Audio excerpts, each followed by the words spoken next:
Olá pessoal, eu sou Newton Sebraga e aqui estou eu novamente no nosso canal do Instituto no YouTube e agora com mais um episódio da nossa sessão de arqueologia eletrônica. Como você sabe, usando a minha máquina de tempo, que não é um DeLorean, né?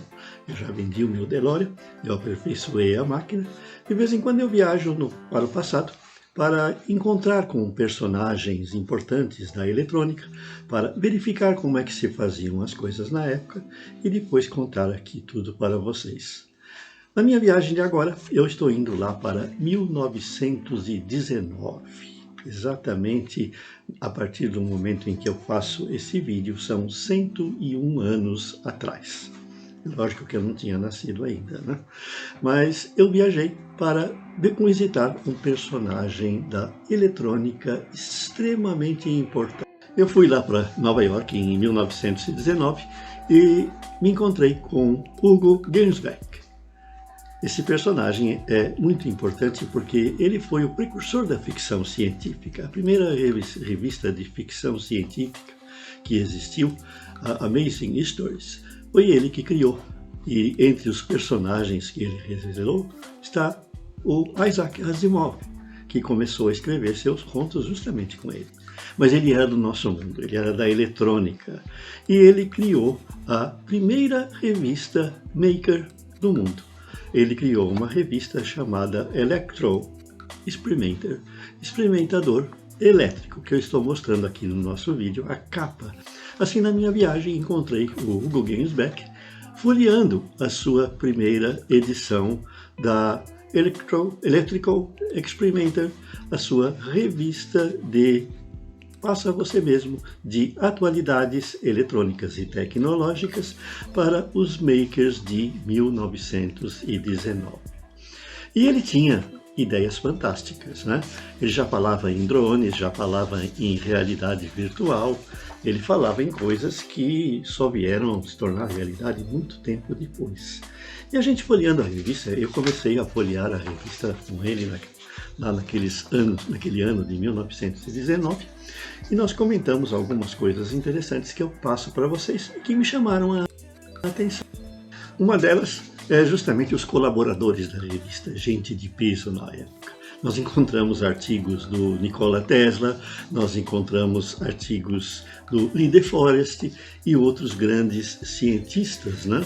Alguns até se tornaram prêmios Nobel de Física pelas suas descobertas e que escreviam artigos simplesmente para essa revista do Faça Você Mesmo, o do It Yourself, como a Electrical Experimenter do Hugo Gernsback. E nós vimos lá vários artigos que chamaram a nossa atenção, que era, por exemplo, uma comparação entre as válvulas eletrônicas da época, feitas pelos americanos e feitas pelos franceses. Então, naquela época, o Lee De Forest ele já tinha criado a sua válvula Audion, né? Que era o primeiro triodo que saiu naquela época, né? E já fabricava aquilo nos Estados Unidos. E os franceses, lógico, tinham a sua versão. E elas eram ligeiramente diferentes em relação à disposição interna dos eletrodos. É lógico que a tecnologia tem isso ainda nos nossos dias. Descobre-se alguma coisa e aí os diferentes fabricantes vão criar as suas versões. E lá na seção de prática, nós tínhamos um rádio com a válvula áudio, o triodo do Lee De Forest. Esse rádio eu mostro o esqueminha para vocês aí. Ele tinha um monte de bobinas, porque as bobinas determinavam o acoplamento da antena com o circuito da válvula. E é óbvio que a válvula naquela época ainda era uma novidade, era um dispositivo caro. Então o rádio tinha uma válvula só, que amplificava os sinais e detetava também. A gente usava uma tecnologia naquela época chamada detecção por escape de grade. Então as correntes que passavam pela grade, na realidade, elas eram retificadas pela válvula e assim o sinal era detectado. E a escuta era feita em fones de ouvido.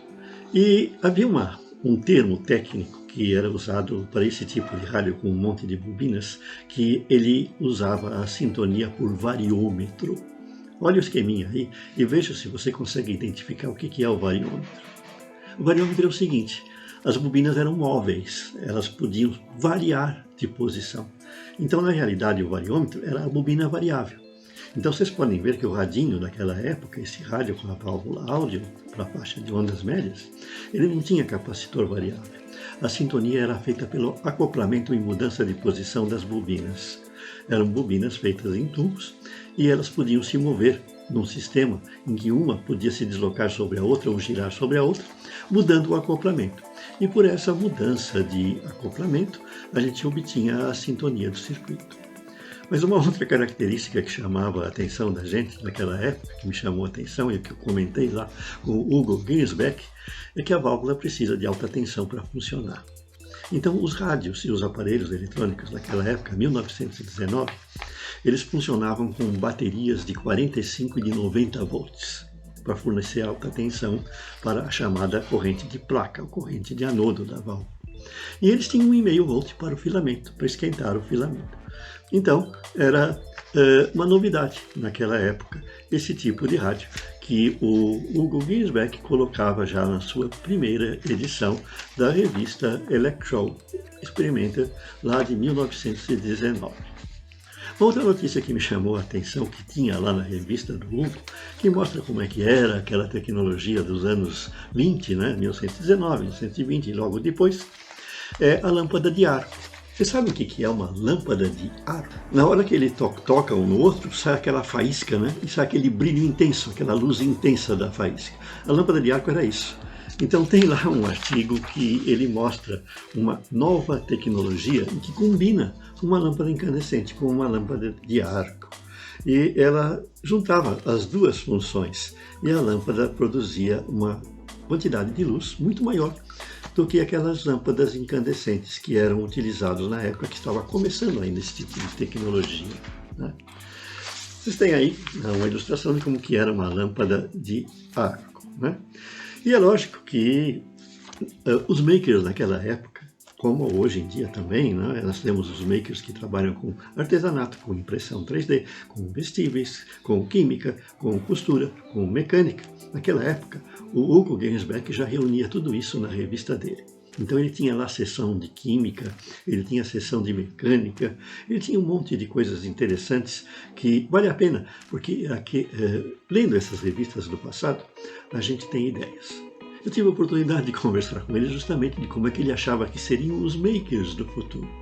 E ele fala que os makers seriam sempre os mesmos. O que mudaria seria a tecnologia que eles utilizariam. E nós realmente estamos vendo isso hoje, né? Eu tenho uma foto num artigo meu que eu publiquei do Hugo Gernsback usando um aparelho de realidade virtual que ele inventaria alguns anos depois e publicaria numa revista também daquelas que ele fez. Ele fazia muitas revistas, ele era um editor de revistas técnicas fantásticos e de revista de ficção científica. Então, eu folheando a revista, encontrei lá um artigo muito interessante, um anúncio muito interessante de um kit de química. Era um kit que continha um monte de frasquinhos de substâncias químicas.